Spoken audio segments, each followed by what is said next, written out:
bagaimana konstitusi di Indonesia terutama Undang-Undang Dasar 1945 mempengaruhi kehidupan masyarakat itu bagaimana? Nah, ya terkait dengan konstitusi ya, apalagi sudah disebutkan secara spesifik bahwa konstitusi yang dimaksud itu adalah Undang-Undang Dasar 1945. Undang-Undang Dasar 1945 itu, ya sebelumnya saya disclaimer dulu ya terkait dengan pertanyaan saudara ini, adik ini. Konstitusi itu sebenarnya saya tidak bisa ngomong karena itu, tapi ini saya ngomong lebih ke ilmu pengetahuan yang saya punya. Saya kan latar belakangnya juga sarjana hukum, tapi untuk bagaimana mempengaruhi kehidupan berbangsa dan bernegara ini itu mungkin ada perlu ahli konstitusi. Saya ini cuma sarjana, tapi saya coba jelaskan dulu menurut pengetahuan saya ya. Jadi konstitusi dalam hal ini yang namanya itu Undang-Undang Dasar 1945 itu adalah dasar bernegaranya kita. Ya, itu undang-undang itu sebagai dasar kita melaksanakan kita melaksanakan, bisa menjalankan, kita punya roda pemerintahan, pokoknya bernegara kita itu ya pakai itu. Contohnya apa? Bahwa segenap rakyat Indonesia dan seluruh tumpah darah Indonesia dan seluruh apalagi itu lupa saya, ada yang bunyinya itu mencerdaskan kehidupan. Itulah kenapa alasan adik-adik ini menerima beasiswa. Ada yang terima dari swasta, ada yang terima dari negeri juga. Itu amanat dari konstitusi. Konstitusi perintahkan begitu. Perintahnya kayak tadi saya bilang tadi itu melindungi segenap tumpah darah Indonesia. Seluruhnya yang ada di Indonesia ini harus dilindungi. Makanya kenapa itu ketika ada orang yang domisilinya di luar negeri, ya di domisilinya di luar negeri, terus di luar negeri sana itu ada konflik, harus negara Indonesia kirim pasukan ke sana untuk amankan punya warga negara, karena itu amanat konstitusi kayak yang tadi saya bilang, untuk melindungi segenap tumpah darah Indonesia. Jadi walaupun dimanapun selama dia terdaftar sebagai WNI itu hak dia. Itu salah satu contoh ya. Terus saya kembali ke pertanyaannya, bagaimana mempengaruhi kehidupan berbangsa bernegara ini. Sangat-sangat berpengaruh. Konstitusi itu sangat-sangat berpengaruh, bahkan dia bukan berpengaruh, dia menjadi salah satu pilar berbangsa dan bernegara.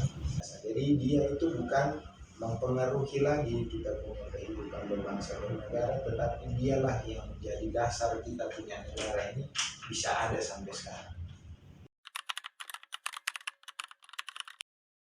Dan pertanyaan selanjutnya, mengapa penting bagi konstitusi untuk mengakomodasi kegairahan budaya adat dan agama di negara yang memiliki latar belakang Indonesia dan sini?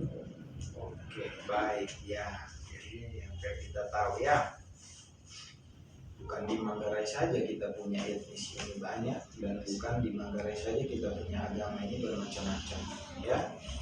Jadi memang di Indonesia ini, sejak Indonesia ini sah berdiri dan sah ada tahun 45, memang bangsa Indonesia ini adalah bangsa yang memiliki banyak budaya dan kepercayaan. Oleh karena kita punya banyak agama, budaya, kepercayaan ini, atau banyak hal yang berbeda di sini, kita harus punya satu ketentuan itu yang bisa menyeragamkan semuanya. Jadi semuanya di sini seragam. Walaupun dia punya agama beda semua, tapi harus seragam. Itulah kenapa muncul dalam konstitusi juga, dalam Undang-Undang Dasar 1945 juga itu pembukaannya ya. Pembukaan Undang-Undang 1945 itu ada bunyi Pancasila yang pertama, ketuhanan yang Maha Esa. Tujuannya apa itu? Biar kita punya agama semua itu memang agamanya diakui, tapi diakuinya bahwa punya Tuhan yang Maha Esa, berketuhanan yang Maha Esa. Itu satu pandangan kenapa salah satu pandangan kenapa konstitusi ini dapat mengakomodir kita punya perbedaan agama dan perbedaan budaya itu. Ya, baik. Ini yang menarik ini, bagaimana undang-undang itu punya peran yang membangun pemerintahan di Manggarai. Jadi pada dasarnya itu pemerintahan di Manggarai juga seperti yang saya jelaskan tadi itu harus berlandasan undang-undang dasar 1945. Pemerintahan yang jalan di Kabupaten Manggarai itu harus juga didasarkan pelaksanaannya berdasarkan undang-undang 1945. Kalau misalnya pemerintahannya jalan sesuai dengan amanat undang-undang, berarti tidak ada korupsi. Jadi begitu. Itu logika sederhananya. Jadi kalau misalnya pemerintahnya jalan sesuka hatinya mereka, pasti ada penyalahgunaan kewenangan di situ, bisa sampai ke korupsi. Tapi kalau pemerintahnya jalan sesuai dengan konstitusi yang tadi adik maksud itu undang-undang 1945, kemungkinan besar tidak akan terjadi tindak pidana korupsi. Begitu saja. Oh ya. Baik, terima kasih sekali lagi Pak untuk meluangkan waktu dalam kegiatan wawancara.